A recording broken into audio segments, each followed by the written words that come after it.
जय हिंद, जय भारत जी। मेरा नाम मनीष है, दिल्ली से हूँ।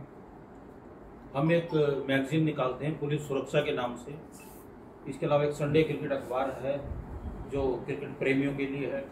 उसके अलावा काफ़ी सारे संगठन हैं जो हमारे साथ जुड़े हुए हैं और हम उनके साथ जुड़े हुए हैं। इसी तरह पुलिस मित्र ऑर्गेनाइजेशन भी है हमारी, जो चाहे रेप पीड़ित महिलाएं हैं, एसिड अटैक से पीड़ित महिलाएं हैं, या good touch bad touch school में ट्रेनिंग्स देनी है, या सेल्फ डिफेंस की महिलाओं के लिए ट्रेनिंग्स हैं। ऐसे बहुत सारे काम हम अलग अलग लेवल्स पे कर रहे हैं। जैसे चाइल्ड लेबर के ऊपर है, चाहे वो पर्यावरण के ऊपर है, चाहे आप ये बताओ, ये गुड टच और बैड टच ये कर कौन रहा है? हमारे बीच का व्यक्ति, हमारे ही बच्चा, हमारा ही कजिन, हमारा ही रिश्तेदार। हम अकेले बेटियों को संस्कार क्यों दे रहे हैं? कुछ बेटों को भी दे दे। आप बड़ा काम कर रहे हैं।